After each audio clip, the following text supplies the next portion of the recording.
Travis Hall was the quiet type. Kendra Lane was the girl who believed she could fix him. Benjamin Kreel was the teacher who once said Travis would never amount to anything. By the time Christmas was over, two of them were dead, and the third had vanished into the swamps of Florida, leaving behind a trail of blood, a cryptic kill list, and a haunting video confession. What began as a holiday romance spiraled into one of Florida's most disturbing unsolved murder rampages, fueled by revenge, delusion, and secrets buried since high school. Brooksville, Florida, was the kind of place where people left their doors unlocked and waved to each other from porches. Nestled between quiet pine groves and fading orange groves, the town barely made the map. Life moved slow there. On Main Street, holiday decorations had been up since late November. A plastic Santa stood lopsided outside the diner, and the old gas station blinked with tangled Christmas lights. Every year the same traditions played out like clockwork: church bake sales, school plays, and a Christmas Eve parade led by the local fire truck. But in December 2022 something shifted. Beneath the cheerful glow of decorations, something dark was brewing, something no one saw coming. At the edge of town lived Travis Hall, a 32-year-old handyman who kept mostly to himself. He lived in a weathered trailer behind a rundown storage facility. Most people knew him only in passing. A guy who fixed fences, trimmed trees, and sometimes helped elderly neighbors with odd jobs. He was quiet, sometimes too quiet. People described him as strange but harmless, someone who looked like he always had something on his mind. He had no close friends, no known family in town, and no social media presence. Most saw him as a loner, the kind of man who could disappear for days and no one would notice. But Travis Hall had a past. Years ago he'd been arrested for theft and drug possession. He'd spent some time in jail, completed probation, and mostly stayed out of trouble since. Still, some folks whispered that there was something off about him. His eyes, the way he stared too long, or the way he spoke when he did speak, like every sentence had been rehearsed. He was known for talking about strange things when he did open up, about betrayal, about how the world was full of liars, about how no one ever paid for the things they did to him. People brushed it off as rambling, the sort of thing that came from too many years alone. Unbeknownst to most, Travis had recently started dating Kendra Lane, a 28-year-old woman he'd gone to high school with. They had reconnected online during the pandemic and soon began seeing each other in secret. Kendra lived in a rented duplex across town and worked at a local veterinary clinic. She was friendly, outgoing, and loved animals. People who knew her couldn't understand what she saw in Travis. Some suspected he was controlling her, others thought she was just trying to. Christmas Eve in Brooksville passed with its usual charm. Children rode bikes along sidewalks, wrapped in lights. Families gathered around fire pits, and the sound of laughter drifted through the cool winter air. But one home was strangely quiet. Kendra Lane's absence from her family's cabin dinner wasn't immediately alarming. Her sister assumed traffic, maybe a last-minute change of plans, or even car trouble. Kendra had always been a little unpredictable, and with her new relationship there were unspoken concerns. Still, by midnight, when her phone continued going straight to voicemail and her social media showed no activity, worry began to settle in. By morning the concern had grown into panic. Kendra's sister, Lauren, and her boyfriend made the 2-hour drive northeast to the Ocala National Forest, where the Lane family cabin sat deep in the woods. The drive was long and silent, broken only by the occasional chirp of Lauren's unanswered texts. The moment they pulled into the gravel driveway, a sense of unease fell over them. The cabin, usually glowing with holiday warmth, sat cold and lifeless. No smoke curled from the chimney, no footprints in the dirt, no signs of Christmas at all. The front door wasn't locked. Inside, the cabin was tidy, almost too tidy. Wrapped presents sat untouched underneath a small artificial tree. A single coffee cup sat on the kitchen counter. But something felt wrong. The silence was too complete. The fireplace hadn't been used, and the thermostat was set unusually low. Lauren called out for Kendra. No answer. She checked the bedroom and froze. Kendra was there, lying on the bed, her body twisted unnaturally. Her hands were clenched, eyes wide open, and her face bore the unmistakable signs of a violent death. There was bruising around her neck, and a trail of blood had soaked into the mattress. She had been dead for hours. Lauren backed away, screaming, fumbling for her phone to call 911. The police arrived just before noon, sealing off the cabin and surrounding area. The medical examiner confirmed what was already suspected. Kendra had been strangled, her neck snapped sometime during the night. There were no defensive wounds, no signs of a struggle, and no indication that anyone had broken into the cabin. Investigators found no murder weapon. Her purse and phone were missing, along with the keys to her car, but the car itself remained parked outside, undisturbed. There were only 2 sets of footprints in the dirt, one pair leading to the front door, and another leading away barefoot, heading into the woods. Travis Hall was immediately identified as a person of interest. When officers arrived at his trailer, they found the front door locked and the home empty. The interior showed no signs of forced entry or violence, but there were subtle hints of a quick departure. Drawers half open, dirty dishes in the sink, and a duffel bag missing from his closet. His phone was off, and no one had seen or heard from him since the day before Christmas Eve. Brooksville was no longer quiet. The town was now the scene of a chilling mystery, and Travis Hall had vanished. 2 days passed, with no sign of Travis Hall. His name and photo were plastered across news broadcasts and shared on social media. The state issued a BOLO, be on the lookout, warning law enforcement to consider him dangerous. Tips came flooding in, most of them dead ends. One caller claimed to see him at a rest stop outside Gainesville. Another swore he'd been spotted walking along a highway with a duffel bag. But by the time officers arrived, there was nothing. No witnesses. No tracks. It was as if he'd disappeared into the wilderness. But Travis hadn't gone off-grid entirely. On December 26, a manila envelope arrived at the Tampa Bay Observer, a small local newspaper. It was postmarked in Naples, nearly 200 miles south of Brooksville. The envelope contained a single handwritten letter, signed by someone who called himself the student. The letter was filled with strange language, phrases like unfinished business, the reckoning, and my final lesson. At first, editors dismissed it as a prank or the work of a delusional conspiracy theorist. But one detail made them pause. The letter mentioned Kendra Lane by name and referred to her death as the first correction. The newspaper immediately contacted law enforcement. Handwriting analysts and forensics teams were brought in, and detectives quickly confirmed the handwriting matched notes previously found in Travis Hall's trailer. The letter described a list, a plan for making peace with the past. It claimed that certain people had caused irreversible harm and would be held accountable for the lives they ruined. Though the names weren't included in the letter, it hinted that more deaths were coming.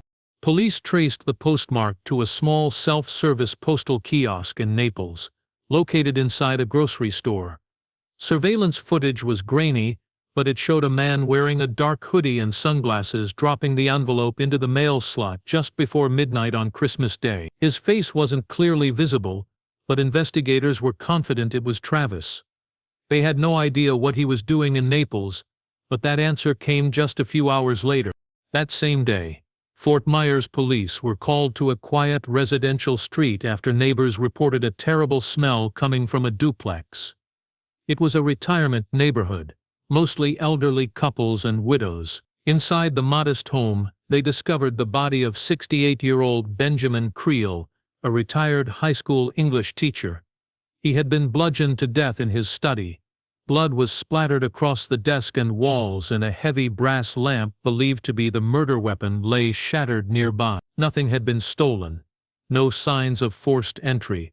Just a brutal personal killing. Detectives began combing through Kreel's background and quickly found a connection. Nearly 15 years earlier, he had taught English at Brooksville High School, Travis Hall's old school. When police checked school records, they confirmed it. Kreel had failed Travis during his senior year. According to former staff members, the student-teacher relationship had been tense, and now, Kreel was dead. The list, it seemed, was real, and Travis was far from finished. Detectives stood in the blood-soaked study of Benjamin Kreel's Fort Myers home, trying to make sense of the scene.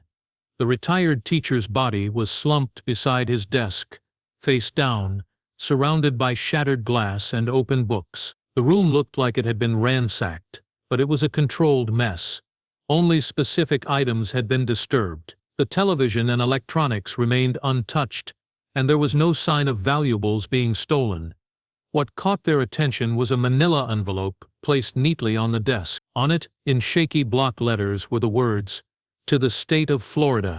Inside the envelope was a black and white photo, slightly yellowed with age. It showed a teenage Travis Hall sitting in a high school classroom, arms crossed, staring at the camera with a blank expression. Behind him stood a younger Benjamin Kreel, hand resting on the back of Travis's chair. On the reverse side, someone had written, 208, room 1112, the beginning. Alongside the photo was a folded sheet of lined notebook paper containing a list of names. Most had been crossed out with thick red ink. Only 2 names remained uncrossed at the bottom: Kendra Lane and Benjamin Kreel. The discovery electrified the investigation. The letter mailed to the newspaper, the murder of Kendra, and now this crime scene, all pointed to one thing: premeditation. Travis wasn't acting on impulse. He was executing a plan. Investigators now had proof that Kendra and Benjamin weren't random victims. They were targets on a personal kill list, and the rest of the names, though crossed out, demanded attention. Detectives began tracking down the other individuals listed. 3 had already died under unusual circumstances in the last 2 years. One, a former classmate of Travis, died in a hunting accident after his gun misfired in the Everglades. Another, a former high school coach, had overdosed in his apartment just months earlier. The third, a woman who once taught at Brooksville High, had taken her own life in what was thought to be a sudden mental health crisis. At the time, no one had linked any of the deaths, but now, with Travis's list in hand, every incident was being re-examined. Back in Fort Myers, forensic teams combed Kreel's home for evidence. Fingerprints on the brass lamp matched Travis Hall. DNA under Kreel's fingernails confirmed a struggle, and surveillance footage from a nearby gas station captured Travis's truck driving into the neighborhood the night before the murder. He had parked several blocks away and walked in. It was clear he had planned the attack carefully. The list was a map of vengeance, and it suggested something deeper than rage.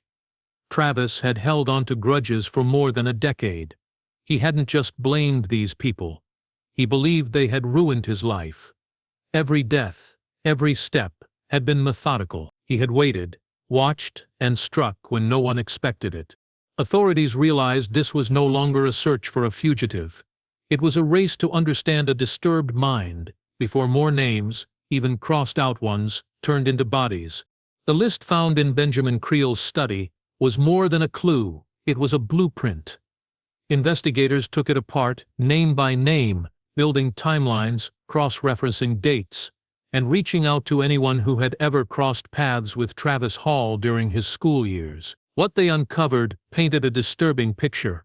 A young man who believed his life had been deliberately destroyed by a handful of people he once trusted. Each name represented a person he believed had humiliated him, rejected him, or stood in the way of what he thought he deserved. The top of the list began with the name of Travis's father, who had died of liver failure in 2019. His name had a jagged red line through it, and the words "handled" scrawled beside it. The next 2 were his former football coach and a high school science teacher. Both had died in the last 3 years, under what had previously been classified as accidental or natural causes.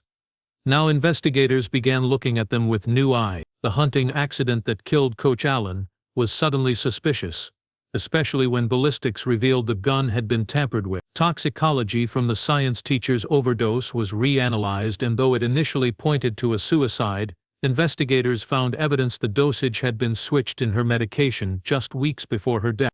It was becoming clear that Travis had been killing long before Christmas. Kendra Lane and Benjamin Kreel were not the beginning of his spree, they were the end. The final, most personal pieces of a long-running plan that had started quietly and escalated with precision. The other crossed-out names on the list included a guidance counselor, a former best friend, and a local police officer who had arrested Travis in 2012. Some were alive, some were dead, and some were missing entirely, their whereabouts unknown. Investigators also found that Kendra's name had only recently been added to the list. She wasn't part of the original group. This suggested something else: betrayal. They searched her devices, reviewed messages, and interviewed her coworkers. What they discovered added a layer of complexity. Kendra had been growing distant from Travis in the weeks before her death. She had confided in a colleague that she was afraid of him and planned to break things off after Christmas. She also revealed she had found a notebook in his truck, filled with disturbing thoughts and sketches of people hanging or being buried alive. She hadn't gone to police. She thought he just needed help. But Travis saw her decision as something far worse. To him, it was another abandonment, another person turning their back. Her name on the list was his way of finalizing a story he had been writing in his head for years, a story of revenge, betrayal, and punishment. The list wasn't just a plan, it was a reflection of his twisted worldview. And while 2 names remained uncrossed when it was found, detectives feared that more names had been added since. Names that no one had seen. Names that law enforcement had no way of protecting. The manhunt shifted into high gear after the murder of Benjamin Kreel. Forensic teams were working around the clock, but Travis Hall continued to slip through every net law enforcement cast. He was always one step ahead. With a history of living off-grid and knowledge of Florida's wilderness, officials feared he had disappeared into one of the many sprawling forests or swamps that covered the state. Their fears were confirmed days later when a wildlife ranger discovered a muddy, abandoned pickup truck deep inside Big Cypress National Preserve. The vehicle was confirmed to be Travis's. It had been driven miles off the main road, along narrow dirt rails used mostly by hunters and off-roaders. The truck was partially submerged in a shallow pool of murky water, its tires flat, the doors unlocked. Inside, investigators found what looked like the remnants of someone who had been camping out for days: crumpled wrappers, half-empty bottles of water, and 2 cans of beans were scattered on the passenger seat. The glove compartment had been emptied, and maps of Florida's forest systems were stuffed under the driver's seat. But what unsettled investigators most was the notebook found on the dashboard. It was soaked from the humidity and smudged with mud, but some pages were still legible. The writings were disturbing, rambling thoughts about justice, childhood trauma, and punishments for the chosen. Several pages were filled with drawings, skulls, trees with nooses hanging from their branches, and human figures lying face down in the dirt. One page simply read, "I walk where they won't, I live where they can't." Nearby, they found remnants of a fire pit, charred wood, and melted plastic.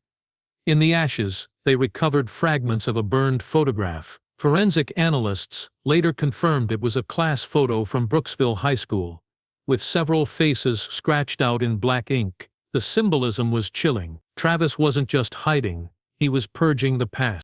Authorities began a full-scale manhunt across Big Cypress. Helicopters scanned the swampland using infrared, and K-9 units tracked scent trails that eventually disappeared near an alligator-filled marsh. Drones buzzed above the canopy, and airboats were deployed into deeper waters. The terrain was brutal, humid, dense, and crawling with venomous snakes and predators. It was a perfect place for someone who didn't want to be found. Search teams discovered another makeshift camp a few miles from the truck. There they found a single boot, a torn jacket, and a waterlogged disposable camera. When developed, the images showed dark, grainy photos of trees, animal carcasses, and what appeared to be a dugout pit. One final image was of Travis himself, reflected in the cracked mirror of his truck, staring straight into the lens. Despite the intensity of the search, Travis remained a ghost. He left no digital trail, no phone activity, no credit card use. He'd vanished into the wilderness, leaving behind symbols, clues, and fear. Law enforcement realized that he was no longer trying to escape. He was making a statement. He wanted the world to see what he had done, and then disappear into the swamps, taking his final truths with him. On New Year's Day, just as the media attention surrounding the murders began to slow, a small local news station in Sarasota received an unmarked package. Inside was a USB drive and a single printed page. The page had only 4 words written in thick black marker: "This is my truth." Thinking it was a prank, the station's producer loaded the contents onto a secure computer. What they found left the entire newsroom in silence. A haunting video file simply titled "Final Broadcast." The footage began with the crackle of static, then shifted to a shaky view of a wooded area at night. The image wobbled as if the camera had been propped up on a tree stump or rock. A flashlight beam flickered, catching tree trunks and mist. After a few seconds, a figure stepped into frame. It was Travis Hall, thin, pale, wearing a camouflage jacket, his face partially shadowed by a hood. His eyes were hollow, but locked onto the lens with unsettling clarity. He didn't scream, cry, or pace. He stood still, silent for a long time before opening a worn notebook. In a slow, calm voice, he began reading. The words were chilling. He spoke about a life filled with betrayal, of being dismissed, humiliated, and punished by those who claimed to be helping him. He described himself not as a monster, but as a corrective force. He said he had been reborn in silence, and that every death was a lesson. "I was made by your systems," he said, "and now I return as your consequence." He named no one directly, but referenced the teacher who called me a waste of time, the girl who looked at me with pity, and the friends who laughed behind my back. Every grievance was recited like scripture. Near the end of the recording, his voice became softer. He admitted he knew he wouldn't survive, that he didn't plan to be caught, and that he would vanish into the roots of the earth. Then he looked directly into the camera and said the final line, "Some ghosts never rest. Some don't want to." The screen faded to black. The entire video lasted less than 6 minutes. The news station contacted the authorities immediately. Experts confirmed the voice and facial features matched Travis Hall. The location in the video appeared consistent with parts of Big Cypress Preserve, but identifying the exact spot proved impossible. The background was too dark, and the flashlight beam moved too unpredictably to provide usable clues. The ground was littered with leaves and moss, offering no landmarks or trail markers. The FBI, now officially involved in the case, declared the video both a confession and a threat. Though Travis never indicated he planned to continue killing, his words suggested that his mission, in his mind, was complete. Still, officials couldn't be certain. He had already proven capable of hiding in plain sight for days, manipulating the terrain, and leaving behind just enough to confuse those following him. The video was a final message, not only to law enforcement, but to the world watching. Travis Hall had turned his pain into purpose, and in doing so had become a phantom of his own making.